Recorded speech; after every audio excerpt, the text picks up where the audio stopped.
Buenas noches, ¿se me escucha, jóvenes?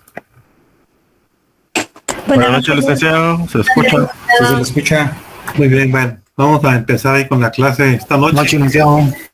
Hola. Pues, con el famoso modelo ISLM, ¿se recuerdan? Para nosotros, la L pues siempre va a significar trabajo para los economistas, ¿no? Pero para otros colegas va a significar otra cosa. Muy bien. Esta noticia me llamó la atención, me gustó. Es de una empresa creo que es de contratación de personal. Y hacen tus encuestas también de empleo. Manpower. Y entonces ellos dicen, Guatemala mantiene alta expectativa de empleo en medio de la incertidumbre global por los aranceles de Estados Unidos. Entonces, de acuerdo con esa noticia, una encuesta realizada a 200 ejecutivos explicó que la tendencia neta de empleo ha estado estable respecto al primer semestre de 2025 y comparado con el año pasado no arroja crecimientos importantes. O sea, el tema del empleo se va a mantener.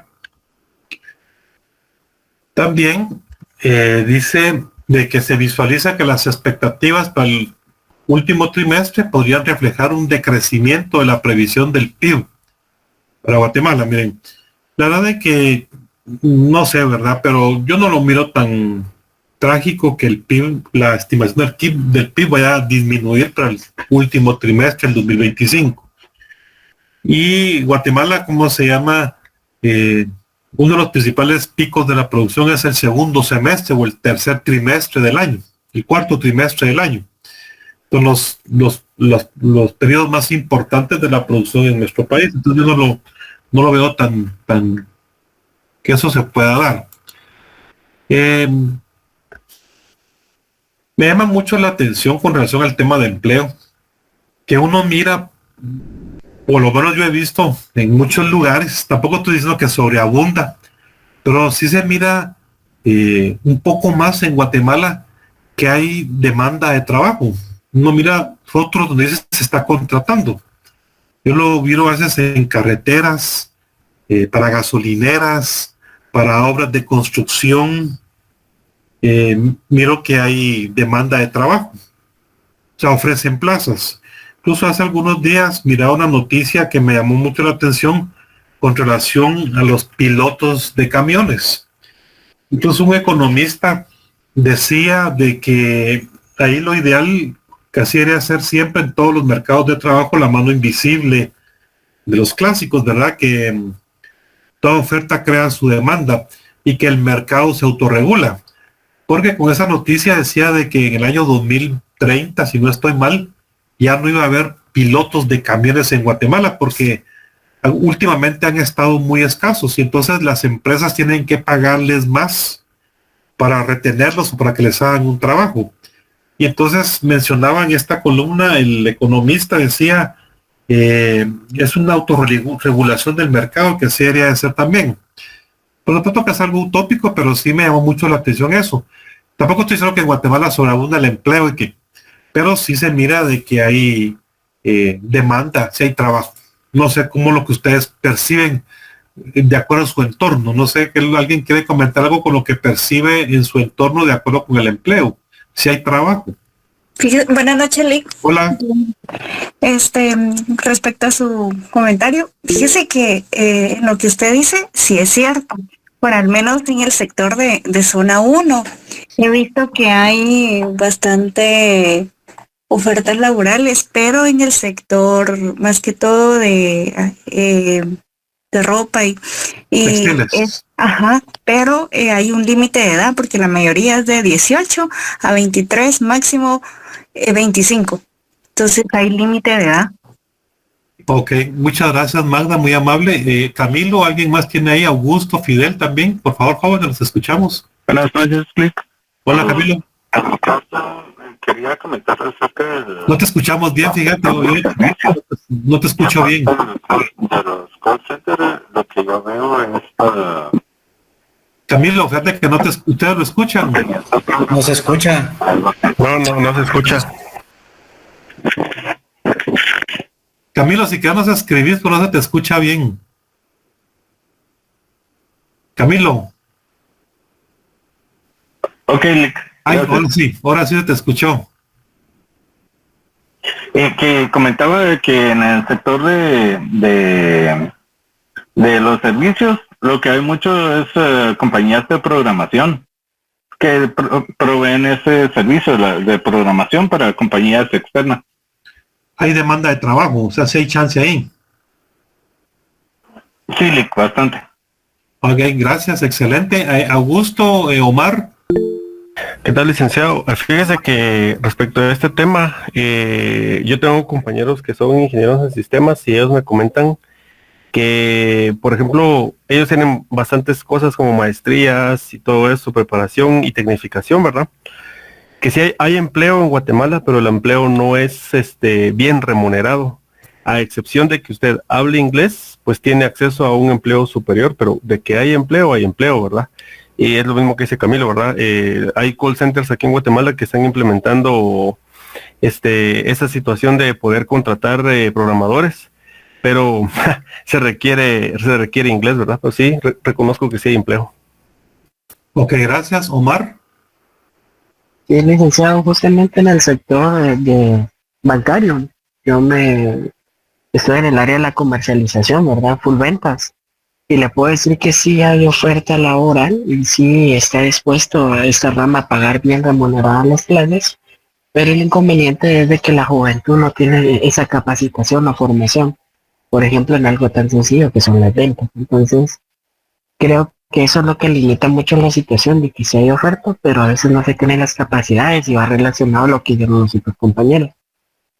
Temas de inglés, temas tecnológicos. Entonces, ese es el punto donde no logra hacer equilibrio, no logra cuajar el asunto. Excelente, muchas gracias, Omar. Ángel, y luego creo que Camilo también están esperando. Sí, licenciado, buena tarde. Sí, Ángel. Yo que me muevo en el sector bancario, pues, y también como a veces atendemos a clientes así empresariales, lo que usted mencionaba con respecto al transporte, me lo mencionaba un cliente que sí se dedica precisamente a todo el tema de transporte pesado, carga y todo eso, y me indicaba de que sí estaba afectado por ese tema de que no hay pilotos. Incluso estaba teniendo ese inconveniente, me decía, mire, si usted conoce a alguien más, pues yo estoy buscando pilotos y tienen ese inconveniente con el tema de transporte pesado. Igual en el sector de la construcción, ya no hay muchos albañiles, están indicando también por ahí que tengo otro cliente que se mueve en ese rubro. Pero de ese lado, creo que sí están teniendo un poquito de inconvenientes. Muchas gracias, excelente, jóvenes. A ver, Brandon, creo que tú ibas a hablar. ¿Alguien más? Levante bien su mano. ¿Qué tal, licenciado? Buenas noches. Brandon, buenas noches. Sí, yo hace no mucho estuve en una feria de empleo de estas promovidas por el Ministerio de Trabajo en el Parque de la Industria. ¿Y qué pasó ese día?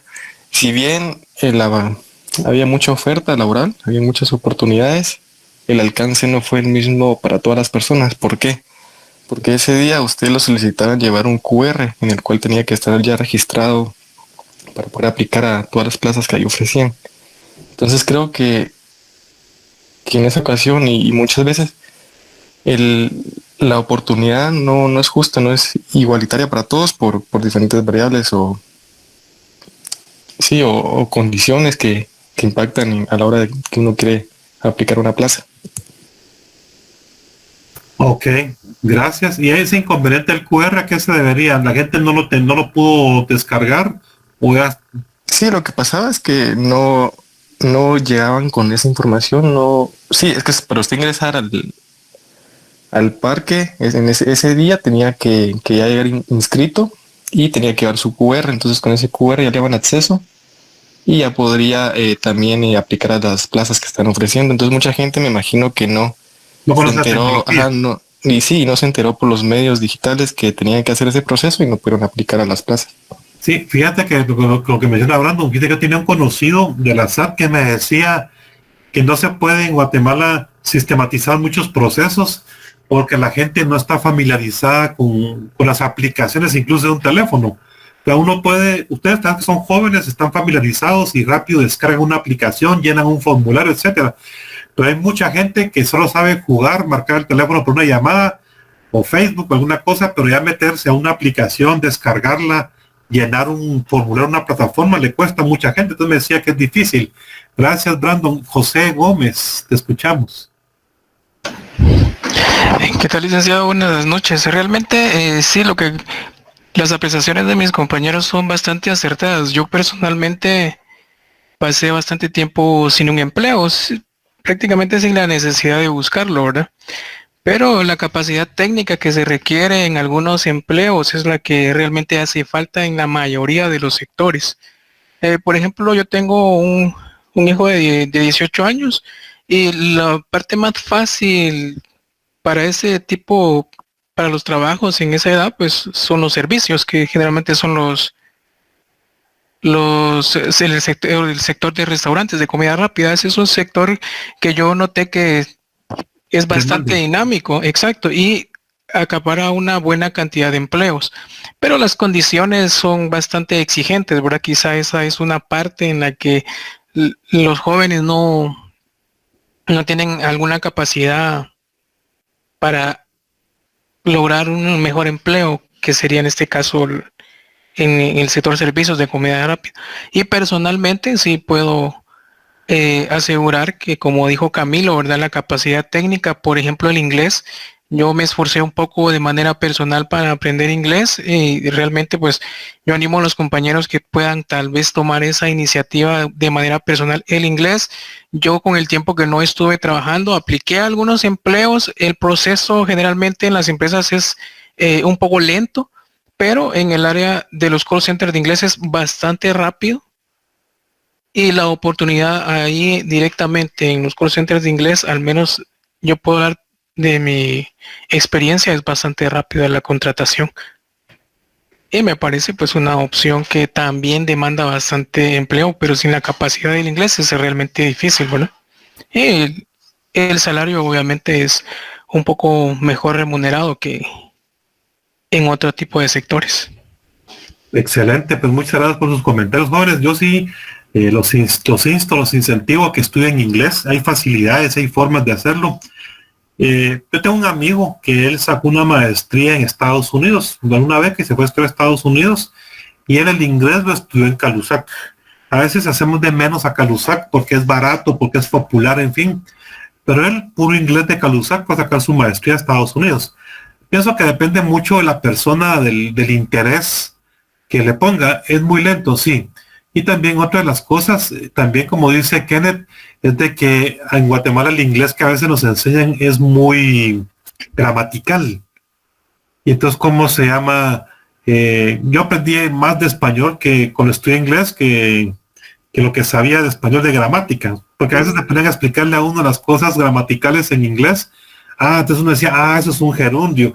Eso es un subjetivo, ese es un sustantivo. Yo no sabía en inglés qué era eso en español, pero cuando lo vi en inglés, entonces ya entendí que era la gramática en español. Y cómo se llama, sí, es importante lo del idioma inglés. ¿Sí, Freddy? Gracias, licenciado. Gracias. Buenas tardes.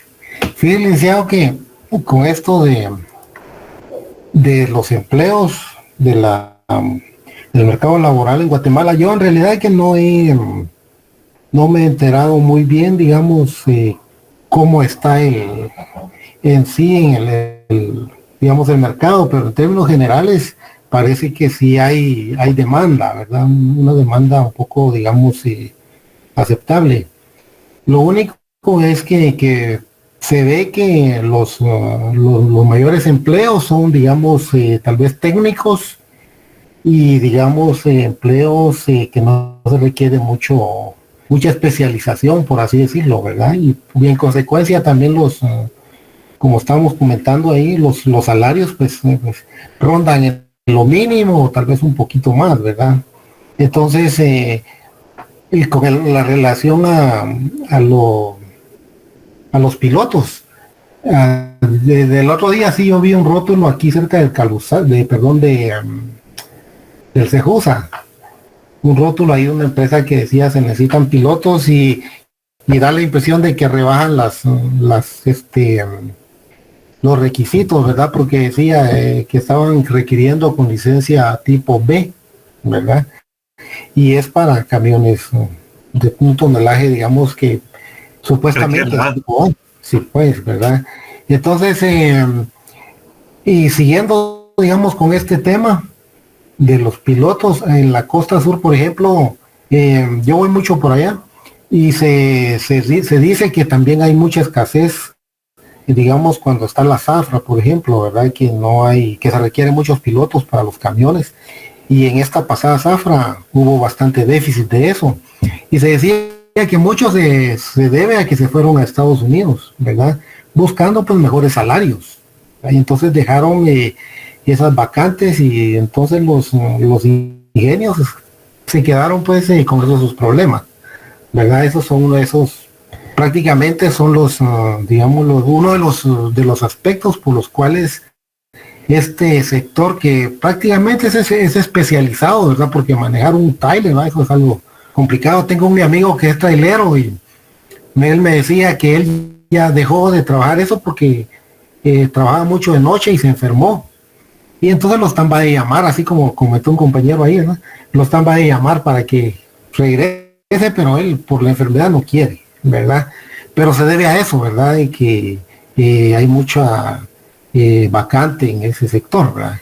Y por otro lado, también les quería comentar que, digamos, en el sector, digamos, profesional, el empleo para los profesionales también es una rama que está bastante complicada. Y uno de los factores es la competencia, ¿verdad? Porque ustedes se dan cuenta que tanta universidad que hay, tanto profesional que sale, ¿verdad? Entonces, la masa laboral que está saliendo de ofertas laborales es bastante alta, ¿verdad? Entonces hay mucha competencia, entonces una de las consecuencias es que los salarios se reducen, ¿verdad? Ahí sí que el mercado pues ubica los salarios, ¿verdad? Entonces, y eso también ha dado lugar al subempleo, ¿verdad? Yo tengo, digamos, en la profesión mía, ¿verdad? Que ya tengo, que es auditor, ¿verdad? Hay muchos colegas que pues trabajan de taxistas, ¿verdad? Andan en Uber o ellos mismos pues tienen su carrito y en eso trabajan. Hay otros que se dedican a trámites y así, ¿verdad? Pero es por eso, porque digamos, la competencia es mucha, ¿verdad? Y pues las plazas son limitadas, ¿verdad? Tanto en lo privado y no, digamos, en el sector público, que es bien complicado entrar ahí, más que todo por la corrupción, ¿verdad? Entonces, yo siento que, digamos, específicamente, digamos, en el sector profesional, sí estamos contando en la actualidad con muchos problemas derivados, uno, pues, de la competencia, ¿verdad? Entonces, pues, a ver cómo nos va, ¿verdad? Por ejemplo, nuestra facultad de economía, ¿verdad? Yo siento que tal vez los que tenemos más oportunidad en un futuro, bueno, ya y en un futuro, seríamos los economistas, ¿verdad? Porque la experiencia que yo he tenido digamos así, en las otras dos, auditoría o administración, sí es bien cerrado el mercado, ¿verdad? Precisamente por la competencia. Gracias, licenciado. No, bien, Fray. Yo pensé que en el caso de auditoría sería bastante trabajo y había muchas oportunidades, porque esto que es una carrera que en todos lados tiene cabida. Pero en tu experiencia, en lo que has vivido, no hay tanto campo de trabajo como uno se imagina entonces de los auditores. Fíjese que, digamos, por ejemplo, en el sector público, ¿verdad? Se necesita en casi todas las instituciones por ley tienen que tener auditor interno, por ejemplo. Sí. ¿Verdad? Pero, como le repito, el problema es que para entrar en esas instituciones siempre pues es bien complicado por tantos problemas que hay, digamos, de contactos y todo eso, ¿verdad? O sea, sin contactos es bien difícil entrar. Clientelismo. ¿Verdad? Ajá, el clientelismo, exactamente. Y en el sector privado, el problema es que, digamos, uno es que hay bastante competencia y lo otro es que los salarios son bajos realmente, ¿verdad? Yo estuve yendo a hacer una asesoría y me querían pagar 4,000 quetzales mensuales. El proyecto era para 6 meses, ¿verdad? Entonces, y era una asesoría, pero había que estar ahí como que fuera trabajo permanente, ¿verdad? Entonces, esos son uno de los problemas que hay. Y por otro lado, pues los compañeros, bueno, la carrera también da para hacerlo en una forma independiente, ¿verdad? Pero el problema es que, por ejemplo, las firmas de auditoría, ¿verdad? Grandes tienen acaparadas a todas las empresas que necesitan, pues, estados financieros auditados, ¿verdad? Entonces ya para uno, digamos que es independiente, es bien difícil conseguir ese tipo de trabajos, ¿verdad?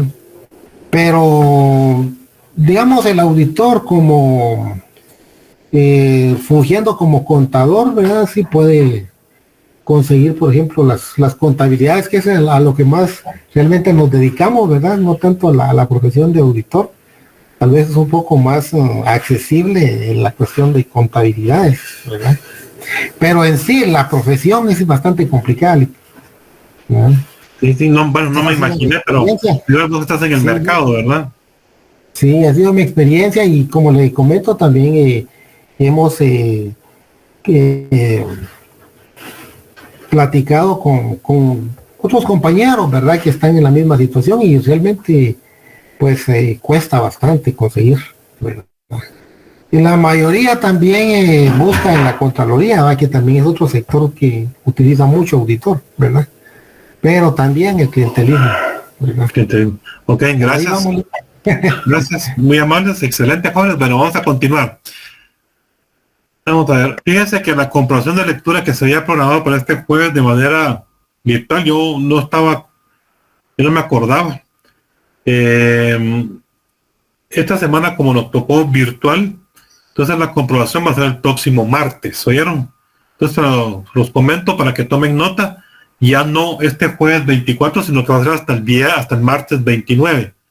Así es de que yo les pido de favor que no dejen de leer, sigan ahí con su lectura de sus noches de insomnio, para que el martes ya estemos con la comprobación programada. Pero el laboratorio 2, pues fue lo que se trabajó con Diego el día jueves de la semana pasada, el día viernes, pero fue lo que nosotros trabajamos, y hoy quiero traer aquí algunos conceptos. Comentarios del laboratorio 2, como les decía, a grandes rasgos, alguien que quiera trasladar algunos comentarios.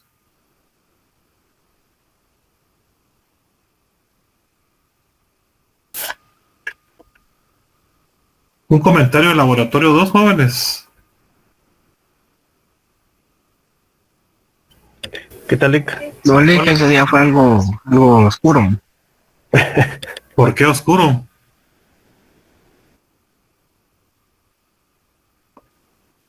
Porque cierto licenciado se enojó con nosotros, Lick. Sí, muchas gracias, sí que también hoy sí hubo más participación, espero que así sigan. Bueno, a ver, ¿alguien quiere comentar algo del laboratorio? O ahí mueren.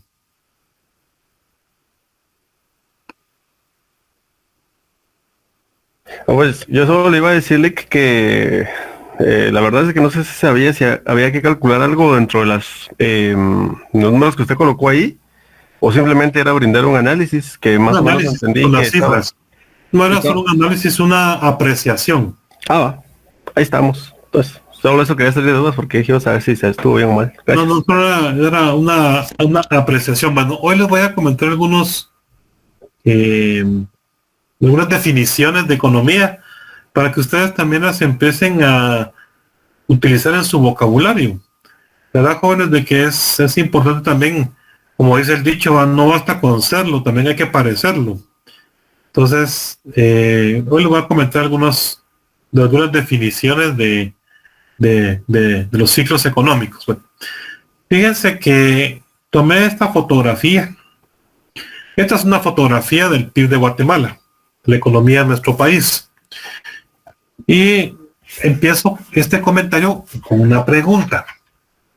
¿Puede el gobierno o el Estado influir en la economía mediante su gasto? Sí. Sí. Afirmativo. ¿Cómo puede influir María José Sierra? ¿Qué fue la que habló? Eduardo Ernesto también respondió, pero yo también le dije que sí. ¿Está en el banco o está en su casa? Estoy en mi casa, gracias a Dios. Ah, bueno, yo pensé que está ahí con Magda. Bueno, a ver, Eduardo, tuyo, de paz. A la ley. Sí, o sea, sí puede influir porque ahí sí que es parte fundamental de lo que se podría denominar como el PIB al final, porque es el gasto de gobierno. Entonces, existen algunos métodos o algunas formas en las cuales el gobierno puede ampliar su gasto, beneficiando a algunos sectores de la economía que a su vez ahí sí que derivaría en un mayor consumo también, una mayor producción, una mayor demanda. Entonces, sí, es posible que el gasto de gobierno ahí sí que pueda afectar muy bien. Fíjense que yo hace algunos años trabajé en una secretaría de la vicepresidencia, de la vice, el tiempo Jimmy. Y ahora uno lo dice abiertamente porque ya pasó de moda Jimmy, ¿va? Pero fíjense que muchas veces la gente en la calle habla pestes cuando el gobierno da un puente. O sea, si un asueto cae día jueves, dan viernes para hacer un fin de semana largo. Muy bien la política fiscal expansiva. O si un asueto cae día martes, dan el día lunes y hacen un fin de semana largo. Entonces la gente en la calle dice, sí, que los burócratas huevones que trabajen, etcétera, etcétera. Pero fíjense ustedes de que eso tiene un trasfondo económico. Porque incentiva el consumo, incentiva el gasto. Si usted no tuviera tiempo para gastar, ¿de qué le sirve trabajar? ¿No? Entonces, igual el gobierno con su gasto puede tener una influencia en la actividad económica. Si el gobierno decide aumentar su gasto, pensemos en contratar más policías, más médicos, más maestros, ¿verdad? Más, no sacar los que están y poner otros, sino que contratar más maestros. Entonces, viene un efecto multiplicador, porque va a haber más gente con trabajo, esa gente va a demandar más bienes y servicios, y por lo tanto va a haber más producción, porque tiene que haber quien produzca esos bienes y servicios. Entonces aquí tengo esta fotografía del PIB de Guatemala desde 1950, porque la variación es 51 respecto al 50, que es desde donde se tiene información de cálculo del PIB de Guatemala. Entonces nosotros vemos que en promedio, en estos 70 y pico, ¿cuántos son? Vamos a ver, 50, 80 años casi. La economía de nuestro país ha crecido en promedio 3.8%. Esa es la tasa de crecimiento promedio. No es lo mismo que el PIB potencial. El PIB potencial sabemos nosotros de que es la producción con los factores plenamente ocupados. Ese es el PIB potencial. De acuerdo con lo que yo entiendo, las estimaciones del FMI, en Guatemala el PIB potencial es 3.4%. No sé si tiene algún dato, María José, que me pueda corregir, o estoy en lo correcto con el 3.4% de PIB potencial que es de Guatemala. Según yo, está en lo correcto, Lico. Muy bien, gracias. Entonces yo lo que entiendo que eso es lo que dice el FMI. Entonces, no es lo mismo PIB potencial que el promedio. Es decir, que Guatemala en los últimos 80 años, ha crecido por encima del promedio, del PIB potencial, perdón. En promedio 3.8 y 3.4 y una brecha de 0.4. En esta fotografía que vemos del PIB de Guatemala, hay años en los que la economía ha estado en recesión. Esto es lo que se conoce como la década perdida, los años 80. Y aquí está la crisis de la pandemia y aquí está la crisis subprime de Estados Unidos. Pero algo que me llama la atención y quiero mencionar es, por ejemplo, esto del año 76 y la expansión 77-78. Lo de los temblores, ¿verdad? Fíjense que yo que vivo en Antigua he escuchado de algunas personas que dicen que ese martes que tembló, se recuerdan, creo que fue hace 15 días, en realidad no fue un temblor, sino que fue un terremoto pequeño, de una magnitud pequeña, porque cuando hay un temblor fuerte, pues tiembla y ahí quedó todo. En cambio, han habido muchas réplicas después de ese temblor. Entonces fue un terremoto de pequeña magnitud lo ese día, porque han habido muchas réplicas. Entonces, hablando un poco de terremotos, en Chile hay una bebida también que le dicen terremoto, que es así, pega un patín. Bueno, después del año 76 y en el 77-78, pues se dio una reconstrucción. Y en Guatemala se formó el Comité Nacional de Reconstrucción, que es lo que es ahora CONRED. Entonces, una expansión, porque vinieron más préstamos, el gobierno emitió bonos, y entonces en ese plan de reconstrucción nacional hubo una expansión económica. Vemos en los años cuando terminó la primavera democrática, también hay una expansión económica. Y en los años de la primavera democrática, pues el Estado construyó la Ciudad Olímpica ahí en la zona 5, el estadio que ahora se llama Doroteo Guamús Flores, el Palacio de los Deportes, entre otros recintos deportivos se construyeron en esa época. Y entonces esa inversión también incide en el crecimiento de la economía, no solo por el gasto en construcción propiamente, sino que también hay contratación de personal. Pues se contratan más albañiles y estos albañiles demandan más bienes y servicios, etcétera. Vemos la famosa década perdida. Le dicen así a los años 80 porque no solo en Guatemala, sino que en América Latina se dio este fenómeno, una recesión económica.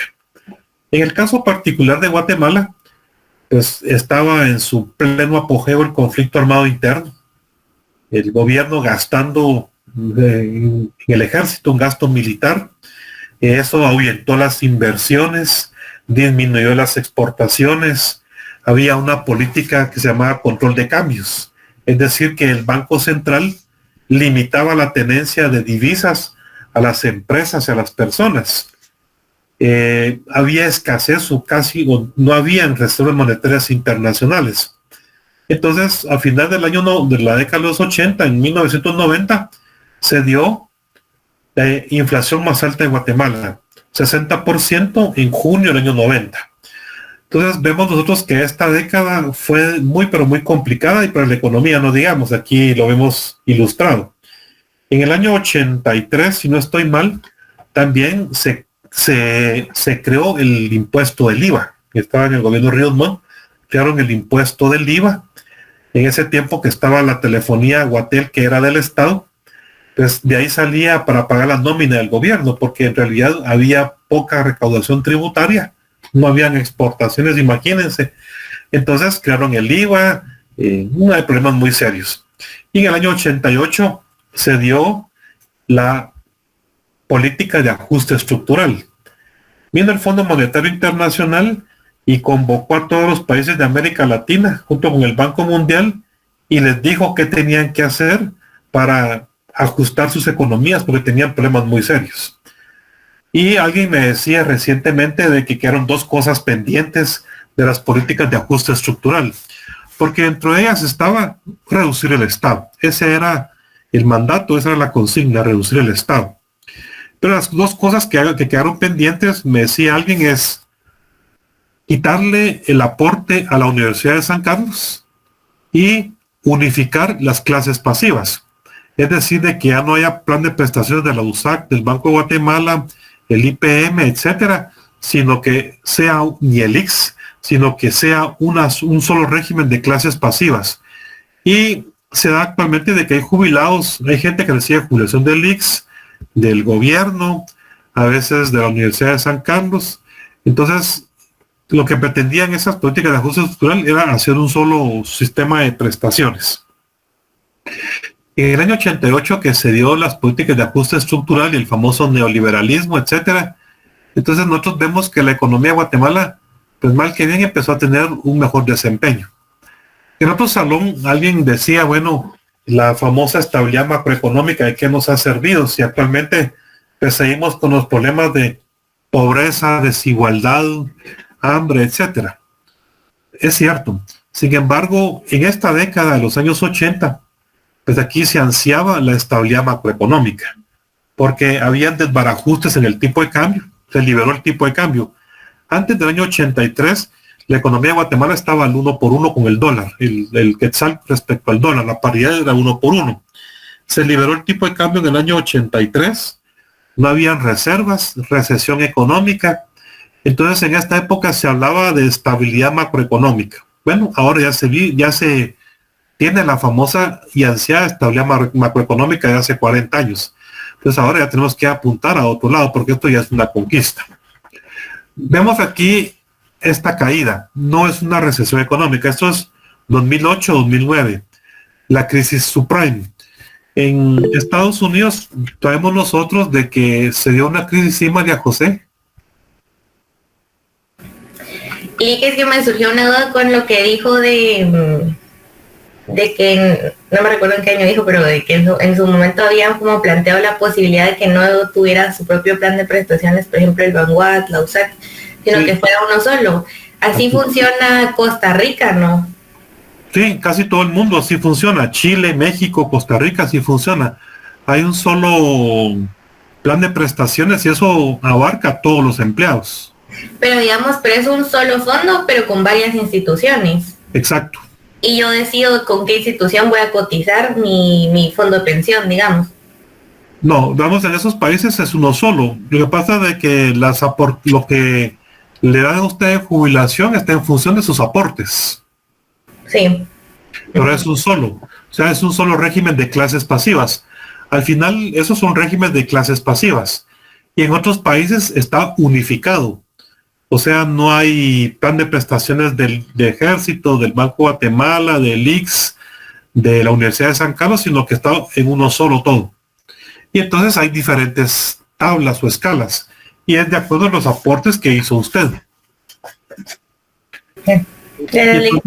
Entonces en los años 80, en el año 88 específicamente, cuando se dio el consenso de Washington, que fueron las políticas de ajuste estructural para América Latina, que de ahí fue donde vino el gobierno de Estados Unidos y el FMI le ordenó a todos los países que están en conflicto armado interno de América que tenían que firmar la paz. En ese tiempo ellos ya percibían la caída del socialismo, del muro de Berlín y del socialismo en Rusia. Y a los 4 o 5 años de eso ya se dio ese cambio en la humanidad y en América Latina empezó las políticas de ajuste estructural, empezaron a privatizarse muchas entidades del Estado, a buscar la forma de hacer más pequeño el Estado. El Fondo Monetario tenía la visión de que éramos países que representábamos una carga social muy alta, porque no salía de impuestos el mantener un Estado grande, sino que era más que todo de préstamos. Entonces, de esa forma lo enfocaron para que se hicieran los ajustes. Licenciado, disculpe. ¿Sí? Esas son las ideas de los Chicago Boys. No, los Chicago Boys fue antes de los años 70, cuando estaba la crisis del petróleo y cuando surgió Milton Friedman. Esto fue propiamente del Fondo Monetario Internacional y el Banco Mundial en Washington en el año 88. Cuando estaba Reagan en el gobierno. Ajá. Entonces, de ahí vinieron las políticas de ajuste estructural. Y es que miren, el problema era... Sí, las políticas neoliberales de los años 90. Miren, lo que pasa es que el problema era en esa época de que muchos países de América Latina estaban muy endeudados. Brasil era el más endeudado de América Latina, México, Nicaragua, estaban endeudados hasta donde Perú, que no digamos Perú. O sea, incluso en Perú llegó el extremo el presidente que se llamaba Alan García en esa época, de decir que no pagaban la deuda y que a ellos les valía gorro. No tenían para pagar deuda, no pagaban. Y entonces se le fue toda la comunidad internacional encima y se armó un problemón. Entonces, ese consenso de Washington buscaba muchas políticas de ajuste estructural muy fuertes para América Latina. Argentina, ahorita voy a jugar. En Argentina incluso les lograron pagar la deuda al Fondo Monetario en la década de los 2000. Argentina les pagó la deuda, los peronistas pagaron la deuda y cerraron la oficina del fondo que había en Argentina, porque había muchas presiones del FMI hacia los países de América Latina. ¿Sí, Omar, qué vas a decir? Me dejo una pregunta, ¿existe algún riesgo respecto a eso que estaba hablando del plan de pensiones y jubilaciones del Estado? Más ahora que estamos viendo una tendencia a contratación con renglones fuera de prestaciones de la ley. Sí, jóvenes, a ustedes les toca defender eso. Miren, ustedes que ahorita están empezando a cotizar en el Seguro Social, ustedes la mayoría son menos de 25 años, no están empezando cuando tengan 60 años. Pero Dios mediante van a llegar. Y dentro de 30 o 40 años, a ustedes les va a tocar comer mierda. Disculpen que se los diga de esa forma. Pero si ustedes como jóvenes, esta generación, permite que después le aumenten al tiempo de edad de jubilación, le aumenten a las cuotas de cotización, que los patronos ya no quieren pagar el seguro social, etcétera, etcétera, etcétera, cuando ustedes tengan 60 años, nadie por ustedes, en serio. Y los jóvenes de ahora, yo lo tengo con hijas adolescentes y conozco muchachos, platico con estudiantes, nadie piensa en un plan de prestaciones. Nadie sabe ni qué es eso. Y miren, jóvenes, es muy importante porque la tendencia, más que todo del sector privado, es a desaparecerlos. Por ejemplo, y creo que Frey no me dejará mentir en su calidad de auditor. Cuando una empresa paga la nómina, al trabajador le retienen 4.83%. Pero por aparte el patrono del salario que le está pagando al trabajador aporta 10% al IX, 1% al INTECAP y 1% al IRTRA. O sea que el IRTRA y el INTECAP lo mantienen los patronos, no los trabajadores. Pero los patronos, ese pago que hacen, lo pueden deducir del ISR. ¿Estamos bien, Freddy? Así es gasto deducible. ¿Y también del ISO o solo el ISR? Bueno, como el ISO es un anticipo al ISR, pues prácticamente sí, ¿verdad? También lo afecta. Bueno, entonces, generar empleo en Guatemala es caro. O sea, no es solo pagar salarios, sino que pagar ese 12% adicional. Y entonces puede decir el patrono, bueno, en vez de pagar 10% de IX, mejor voy a pagar solo 5%. Acuérdense que ese 10% que va para el IX, no todo va para la red hospitalaria del IX, sino que hay una parte que también se distribuye para el tema del IBS. Creo que es el 4%, no estoy seguro, pero ese porcentaje que paga el patrono, hay una parte que también va al IBS y también de lo que retienen al trabajador. Entonces puede ser que el patrono diga, mejor que todo lo pague el trabajador, ¿verdad? Porque es para él su pensión. Otra cosa, en Guatemala, si bien es cierto, el gobierno le debe al IX lo que está acumulado de 40 años, las empresas privadas juntas le deben más al IX que lo que le debe el Estado. Entonces que a veces se sataniza al Estado de que le debe al IX, y es cierto, le debe como una cuota atrasada de 40 años, pero las empresas juntas al IX le deben más de lo que le debe el gobierno. Entonces todo el mundo habla del IX, todo el mundo aquí y allá, pero nadie quiere aportar, nadie quiere entrarle. Y entonces cada vez las reservas matemáticas del IX se van haciendo menos. Las pensiones del IX son bajas, y el tema más preocupante del IX es de que usted recibe su pensión el día de hoy. De aquí a que le den un ajuste en su pensión, va a llevar años. Otra cosa, le han aumentado a la edad de recibir la jubilación del IX, creo que a 63 años, con ustedes. Quienes empezaron a cotizar en el 2013, creo que empiezan a recibir el beneficio del IX a los 63 años, se podrían jubilar. Entonces nosotros miramos estadísticamente la esperanza de vida en Guatemala es 65, 67 años.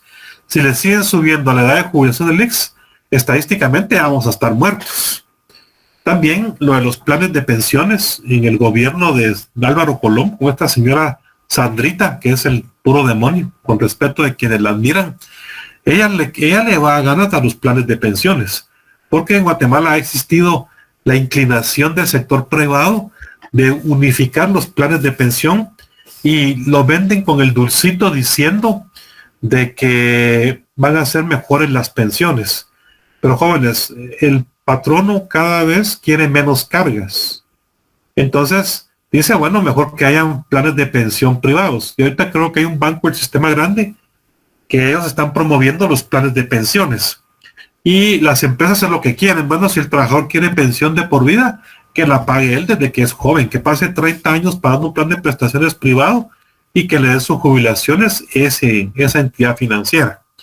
La verdad que es un tema muy delicado, es un tema para tesis, aunque cada vez los jóvenes no quieren hacer tesis, pero hay mucho de qué hablar en eso de los planes de pensión.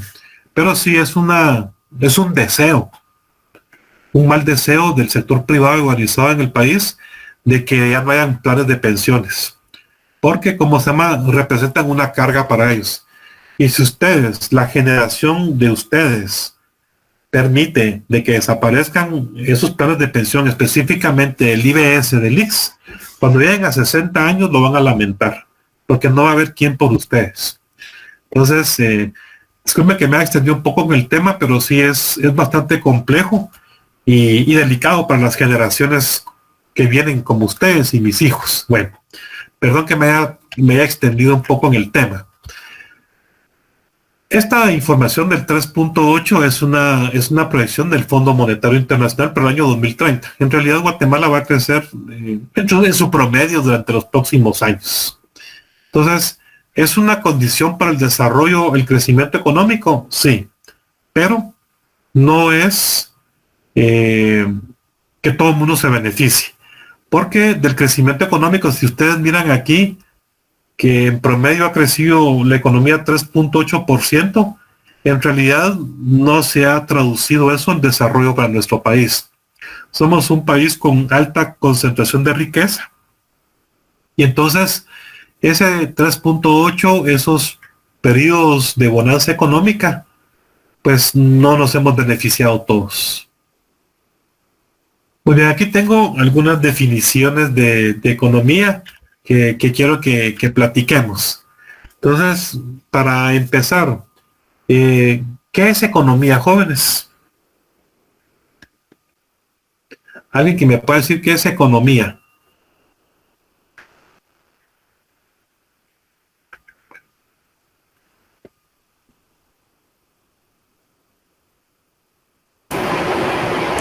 Son los métodos de estudio de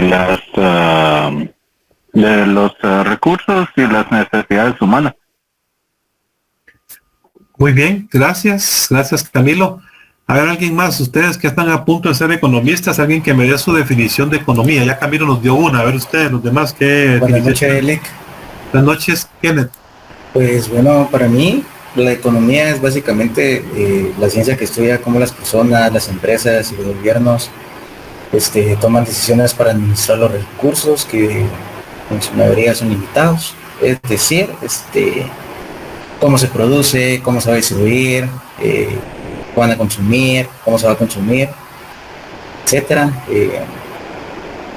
Tomando en cuenta la premisa que si todo lo que se va a producir va a alcanzar para todos, ahí entran las preguntas dentro de una investigación, ¿va?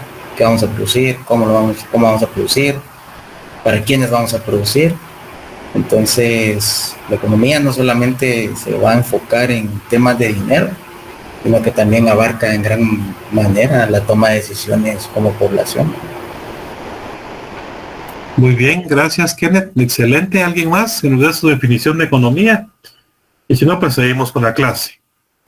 Licenciado. Sí, le voy a dar ahí tu definición, te escuchamos. Sí, ese es el estudio de producción, distribución y consumo de bienes y servicios, así en forma general, ¿no? Muy bien, excelente, gracias. A ver, Omar. La última, las necesidades son finitas y los recursos son limitados. Y nosotros vamos buscando esa eficiencia, ese equilibrio. Muy bien. Excelente, jóvenes. Así que cada quien tiene su definición de acuerdo a sus conocimientos, a su experiencia en economía. Y como les dije yo hace algunos días, yo me he encontrado con que mucha gente que no es economista habla de economía y está bien, pues todo el mundo habla de economía, todo el mundo lo ve desde su punto de vista y nosotros como economistas pues tenemos que tener autoridad sobre el tema, porque eso nos hemos preparado durante 5 años, como mínimo. Bueno, primero que todo, vamos a decir que la economía es una ciencia, ¿verdad? ¿Por qué? ¿Qué es una ciencia? Vámonos un poco filosóficos. Así como diría la canción de Chente, hablando de mujeres y traiciones, hablando de economía y definiciones, se fueron acabando las botellas. O sea, no son mentiras. Es un conjunto de métodos que siguen el método científico. Ah, muy bien. Sí, eso es excelente. Esa es una ciencia. Una ciencia es un conjunto de conocimientos sistematizados. Y lo que le permite la sistematización es a través del método científico, ¿verdad? Entonces, hay ciencias nuevas, las ciencias de la computación. En realidad son ciencias nuevas porque son conjuntos de conocimientos que están sistematizados. Fíjense, jóvenes, de que yo he platicado con algunos matemáticos y ellos dicen, algunos matemáticos de verdad dicen de que la estadística no es ciencia, sino que es una disciplina de la matemática. Mientras que los versados en estadística, los estadísticos, dicen de que sí es una ciencia la estadística. ¿Qué piensan ustedes? Pongamos un poco filosóficos. Hay tiempo. No es una ciencia. Yo pienso que no es una ciencia. ¿La estadística es o no es? No es. No es ciencia. ¿Por qué?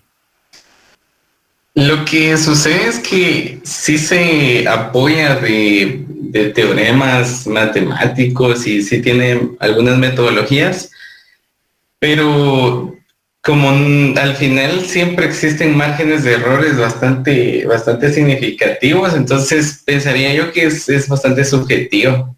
Por eso pienso yo que no es una ciencia como tal. Es una disciplina de la matemática. Muy bien. Licenciado. Sí, sí, bien interesante eso.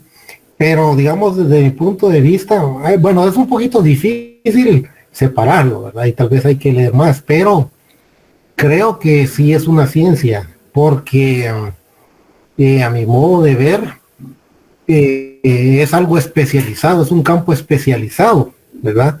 En el cual actúa.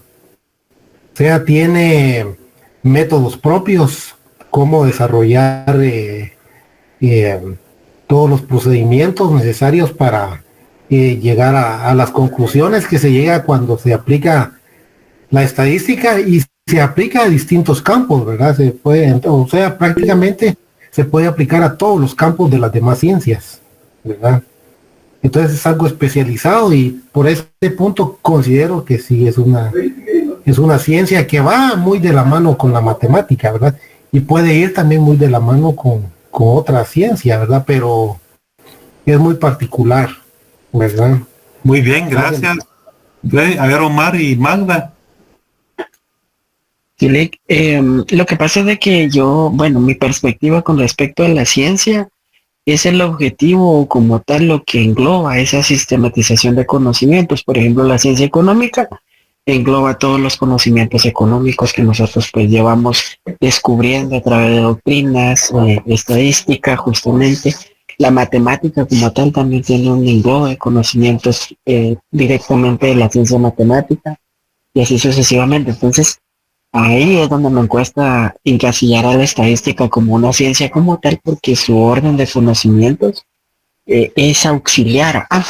Entonces surge de, mientras que la economía vemos sus rasgos desde la temprana edad primitiva, entonces desde ahí nos empezamos nosotros a crear ese conocimiento relacionado a lo económico, a la utilización eficacia de los recursos.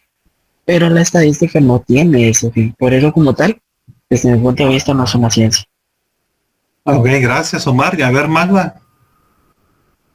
No, pues yo solo puedo aportar de que la estadística, yo en lo personal sí la considero como una ciencia, porque, o sea, para llegar a ciertos datos que queremos saber, hay que ir realizando los procedimientos paso a paso. Lo que en la parte subjetiva sería la forma del análisis, pero En el 80% de los datos sí se requiere un proceso. Muy bien, gracias, jóvenes. A ver, Brandon. Sí, licenciado, yo pensaría que sería como comparar por ejemplo, la física y la química, que si bien se pueden aplicar los mismos principios o métodos, sistemas, pero en diferentes escenarios o contextos. Esto considero yo. Que si bien son los mismos principios o metodologías, pero en diferentes escenarios. Ok, gracias, Brandon. Bueno, yo la verdad de que creo que cada quien tiene sus argumentos para decir si eso no es la estadística una ciencia. Pero digamos, partamos de que la ciencia es un conjunto de conocimientos sistematizados, ¿verdad? Que son comprobables en la realidad. Si nosotros lo miramos desde el punto de vista de la economía sí es una ciencia, pero como es una ciencia social, muchas cosas son muy subjetivas, ¿sí? Y entonces, ¿cómo se llama? No se pueden comprobar fehacientemente en la realidad. Igual la estadística, que la estadística a nosotros nos da información, nos da resultados. Pero digamos que nosotros lo podamos ver a simple vista, lo que nos dice la estadística no siempre va a ser posible. Acuérdense que está la estadística descriptiva y la estadística inferencial.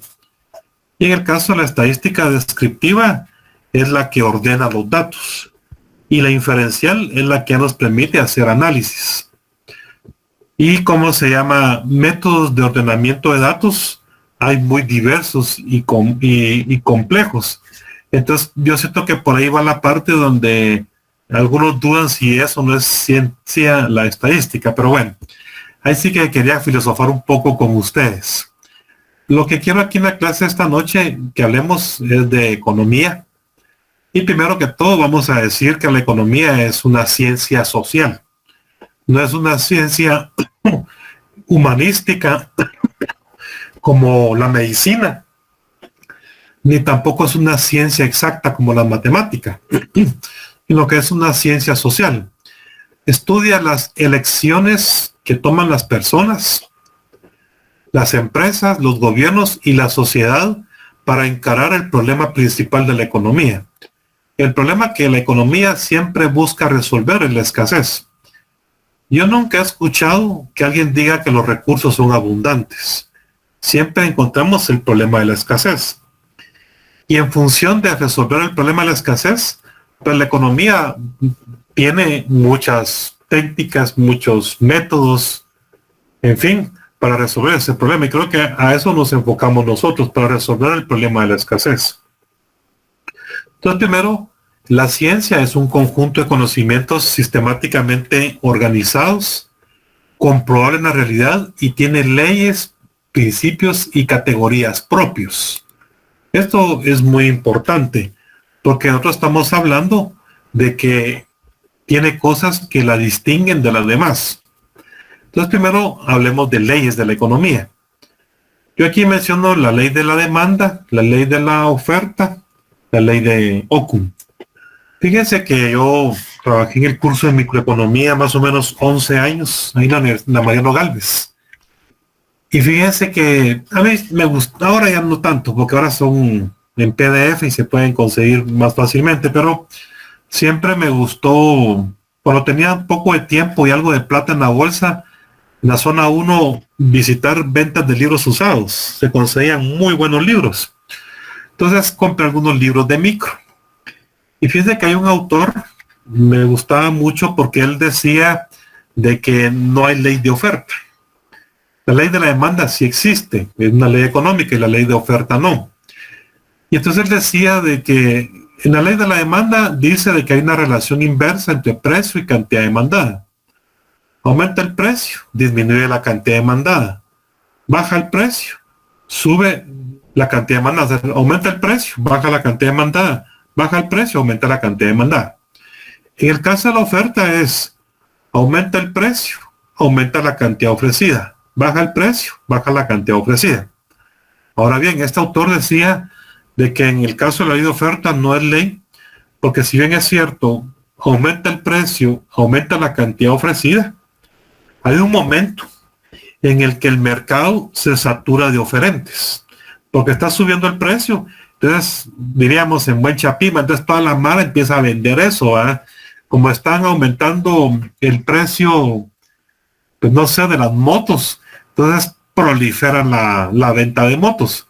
Entonces hay un momento en que el mercado va a estar saturado y empieza a bajar el precio, empieza la competencia. Entonces por eso ese autor decía que no existe la ley de oferta.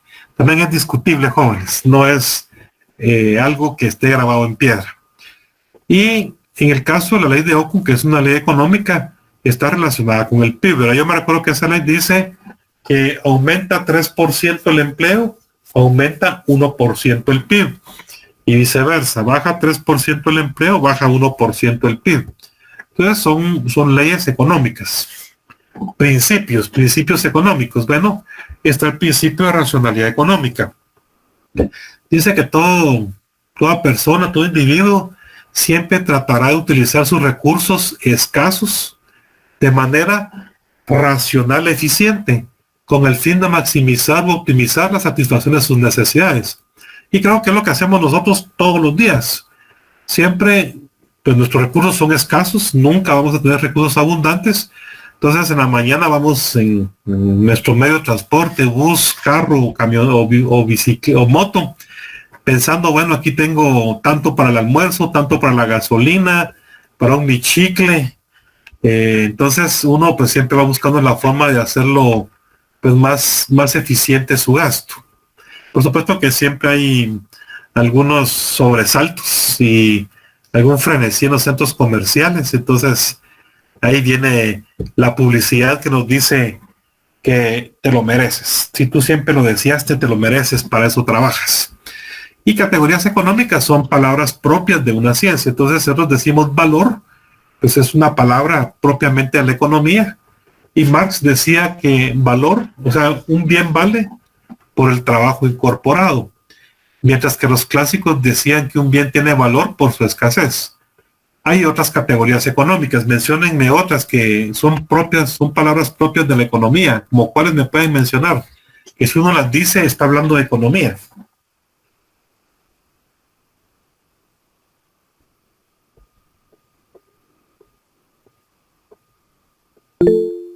Utilidad marginal, muy bien. Fíjense que en economía la palabra marginal se refiere a una unidad adicional. Entonces fíjense que yo a veces cuando trabajo ya tarde, y se lo mencionaba alguien hace poco, ya estoy en mis rendimientos decrecientes, le decía, ¿y qué es eso? Que en la medida en que uno aumenta una unidad de trabajo, una hora más de trabajo, hay un momento en que ya cada vez es menos productivo. Entonces son categorías propias de la economía. Gracias. ¿Alguien más? Otra categoría económica.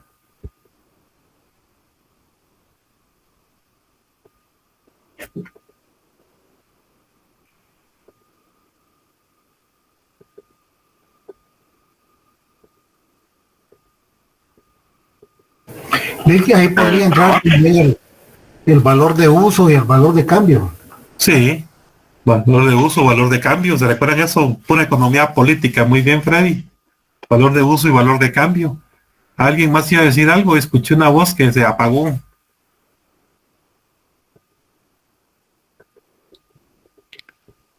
Catalaxia. Pues eso que es mucha. Me parece la catachinfla, la de Chabelo. Catalaxia, ¿qué es eso, mucha? Me suena como a catarsis, que dicen los psicólogos, tuvo su catarsis. ¿Qué es esto, catalaxia, vos? Por ahí recuerdo que es como una ciencia de los mercados, pero no ciencia, sino que es una categoría que hace referencia al ordenamiento de los mercados. La menciona Mises en su libro de la acción humana. Ajá. Pues mira, acá ya se aprende algo nuevo. Voy a investigar un poco más sobre la catalaxia porque no había escuchado. Gracias, Luis Méndez. Sí, ceteris paribus, o que ceteris paribus es una locución latina.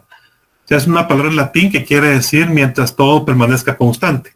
Acuérdense que el idioma que hablamos proviene del latín.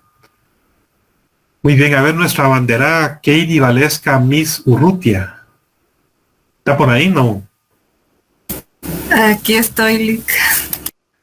A ver, díganos una categoría económica. ¿La que no le gusta? No, no sé, ¿la plusvalía puede entrar ahí? Sí, muy bien, gracias. Excelente. La plusvalía es una categoría económica, es una palabra propia en la economía. Y entonces vemos nosotros de que hay muchas palabras que son propias de la ciencia. Entonces, la economía sí es ciencia porque tiene leyes, tiene principios y tiene categorías. Entonces, la economía es una ciencia social y no una ciencia exacta ni humanística, porque estudia a la persona en su interacción con los demás dentro del proceso productivo. Muy bien. Entonces, aquí tengo algunas definiciones que considero importantes que las manejemos con propiedad. Primero, el crecimiento económico. Crecimiento. Vamos a decir de que el crecimiento es una variación relativa. Estamos comparando la producción de un año respecto a la producción del año anterior. Y entonces sacamos una tasa de variación relativa, un porcentaje, y eso es el crecimiento. Tasa de variación del PIB positiva con respecto al periodo anterior. Ya que estamos aquí con Katie, ¿usted cómo se transporta? No le voy a pedir jalón hoy, en moto, en carro, en bus, bicicleta, tampoco le voy a pedir jalón. En bus. No maneja moto ni carro. No. No, todavía. A ver, ¿alguna compañera linda maneja moto? No le voy a pedir jalón. Carro, Bueno, están en carro, o sea, pues. A ver, Linda, cuando usted va ¿cuál es la velocidad máxima del periférico? No sé si sabe conducir, no es lo mismo saber manejar que conducir.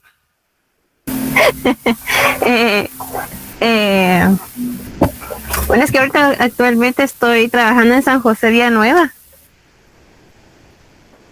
¿Tú no pasa por el periférico entonces? No, me voy por Villanueva.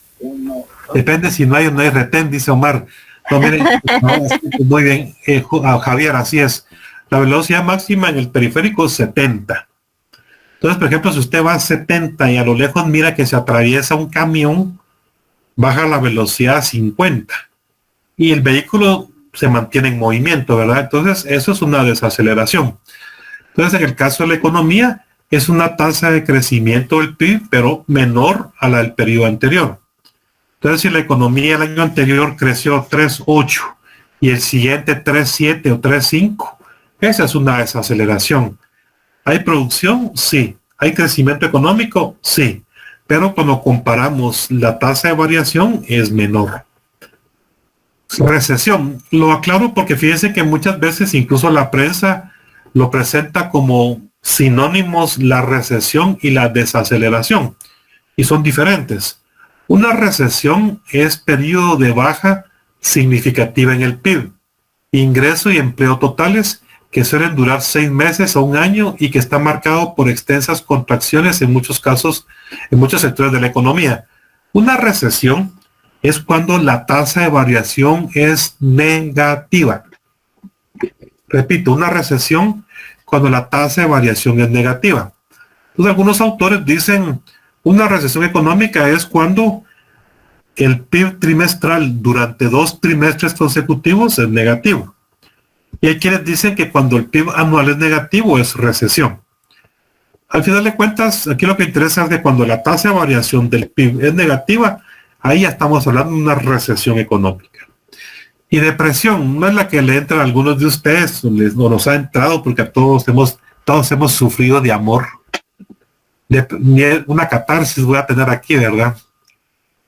Bueno, una depresión no es así como que su crush les hizo el feo, no les hizo caso su crush, no les correspondió su crush, sino que una depresión es cuando hay una fase grave de decrecimiento de la actividad económica, es decir, una recesión pronunciada. Tropical, ¿cómo así tropical? Una depresión tropical. No es otra cosa. Pero suele traer una disminución importante del PIB, quiebra de empresas y bancos, tasas de desempleo altas y la congelación del crédito en la economía acompañadas por hundimiento en las bolsas, pero no en las bolsas de los pantalones, sino que en las bolsas de valores, que provocan pérdidas de valor alarmantes y el pánico entre los inversores. Se podría considerar que una depresión es una gran recesión económica, una recesión económica extendida. En la literatura económica, una de las depresiones más conocidas es la de 1929 a 1933. Hay quienes le dicen la depresión de los 20 o de los 30. Es la primera y es como que la más ilustrativa de la literatura económica. Y en realidad, en esa época, pues se empezó a reflejar la depresión económica por la caída en las bolsas de valores. Es decir, que se negociaba cada vez menos acciones en las bolsas de valores. Pero en el caso de nuestro país no podemos ver eso porque las empresas guatemaltecas pues no cotizan mucho en bolsa. ¿Por qué creen ustedes de que no cotizan en bolsa? No abren sus acciones, no sacan a vender acciones al público. Y la infraestructura, la legislación en Guatemala de bursátil está actualizada. Ya la legislación y la infraestructura en Guatemala sí se presta para que las empresas vendan acciones. Pero ¿por qué creen ustedes que las empresas guatemaltecas no salen a vender acciones en el mercado guatemalteco?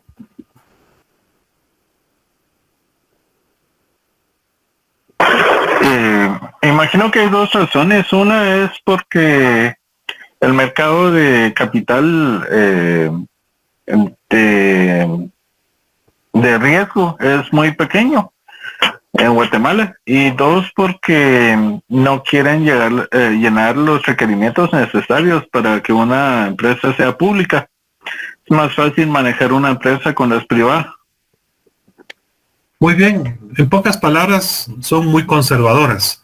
Es decir, que si una empresa cotiza en bolsa, tiene que hacer pública su información, o sea, y detallada, estados financieros detallados, indicar cuánto es lo que gastan, compran, etcétera, de forma, no al nivel de detalle de qué empresa le compraron, ¿verdad? Pero sí detallada en los estados financieros, para poder cotizar en bolsa. Entonces, en la idiosincrasia del guatemalteco hay mucho temor y desconfianza respecto de eso.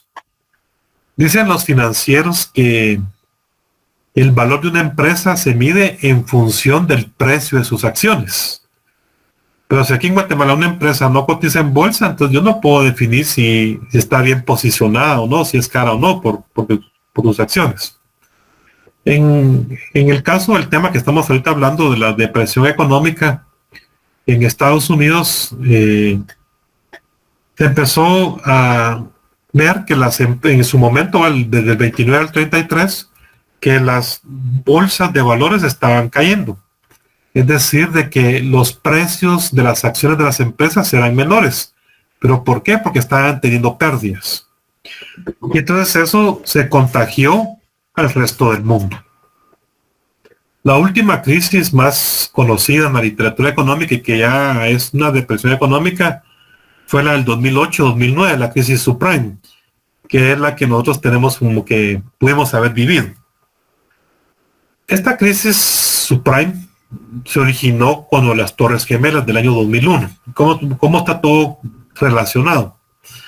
Con el atentado a las Torres Gemelas, el gobierno de Estados Unidos empezó a aumentar su gasto en armas y también a incentivar el crecimiento de la economía bajando las tasas de interés, la Reserva Federal. Entonces, de forma gradual fueron bajando las tasas de interés. Entonces, como en el año 2004, 2005, habían la tasa de interés líder era como de 0.25, 0.50. Y las tasas de interés domésticas en Estados Unidos bajaron considerablemente. Entonces, muchísima gente adquirió viviendas. Por eso dicen la crisis inmobiliaria. Y empezaron a subir en el 2006, empezaron a subir las tasas de interés de forma gradual. Entonces, en el año 2008, de tener una tasa líder de 0.50, llegó a ser 6%. Entonces, las tasas de interés domésticas se fueron para arriba. Y entonces la gente ya no podía pagar esos créditos, ¿verdad? De haberle subido, imagínense, 200%, 300% a sus tasas de interés, ya no pudieron pagar. Entonces, ahí está la casa que le queda al banco, que la recoja y ya no puedo pagar. Y entonces los bancos de Estados Unidos, malintencionados, porque así son, y aunque me digan que no los cerotes, empezaron a vender carteras de créditos con esos problemas a bancos de Europa y bancos de Asia. Y entonces hubo un momento en que en Estados Unidos quebró un banco grande, Merrill Lynch. Y ahí vino el Guachó y otros bancos grandes. Entonces todo el mundo se fue, ¿qué está pasando? ¿Va? Entonces esos problemas de las carteras con problemas. Entonces se desató la crisis. Esa fue la famosa crisis subprime. Los versados en el tema económico dicen de que la crisis del 29 al 33 fue resuelta mediante política fiscal y que la crisis 2008-2009 fue resuelta mediante política monetaria. También dicen que ambas crisis tuvieron que ser resueltas con política monetaria. Entonces, yo cuando empezamos el semestre recuerdo que dije que políticas económicas hay muchas, pero que los teóricos de la economía dicen que las únicas políticas económicas que pueden influir en el ciclo económico son la política monetaria y la política fiscal. En el caso de la crisis 2000, del 29 al 33, pues el gobierno de Estados Unidos simplemente lo que hizo fue dar trabajo. Hay quienes dicen, es que le pagaban a una gente para que en la mañana abriera hoyos y en la tarde a otra gente para que los cerrara. Eso no es cierto. Eso es algo ilustrativo. Lo que hicieron fue pagarle a un montón de gente para que hiciera la red de carreteras en Estados Unidos. Entonces, de esa forma, dieron empleo del 29 al 33. Gente que no tenía trabajo y ya tenía trabajo, pues demandaba bienes y servicios. Alguien tenía que producir esos bienes y servicios que ellos demandaban. Y entonces así fue como se reactivó la economía en Estados Unidos.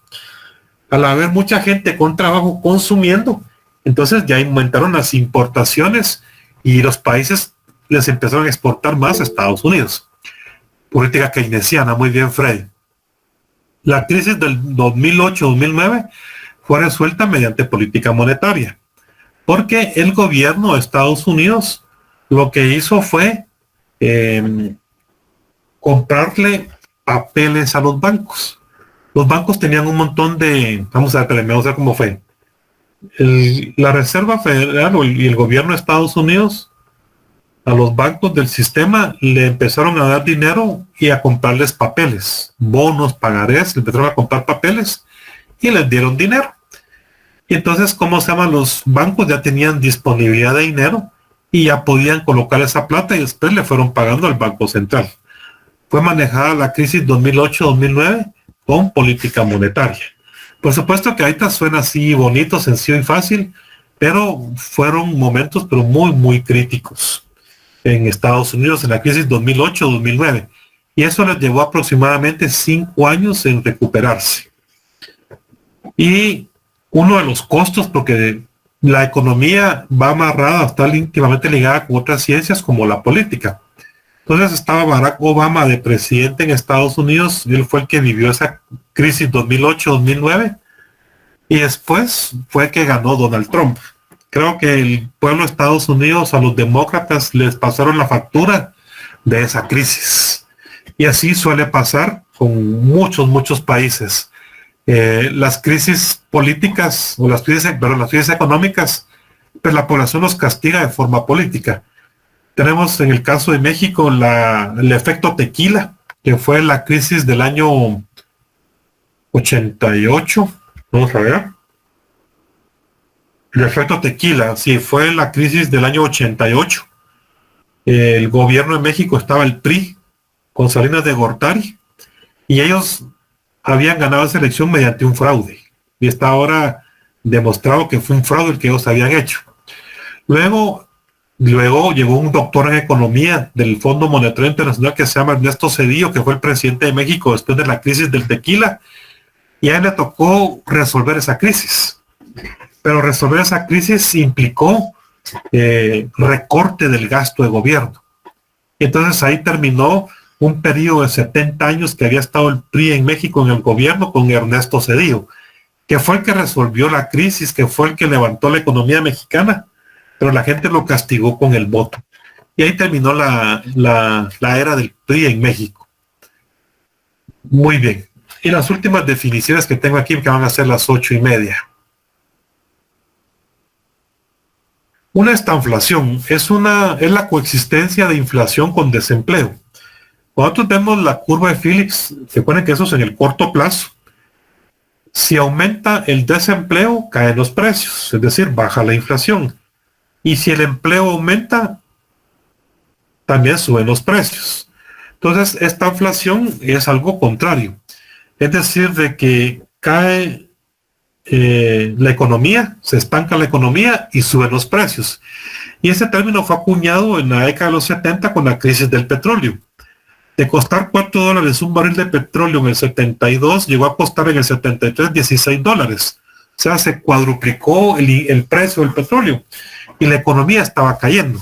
Entonces, se acuñó ese término, esta inflación, estancamiento económico con inflación. Una ralentización o recalentamiento de la economía.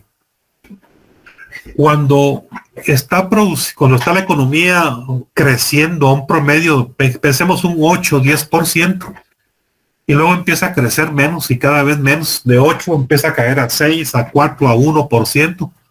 Hay un recalentamiento o ralentización de la economía. Y muchas veces se da ese fenómeno porque los países no se dan abasto. El ejemplo que tengo es Brasil.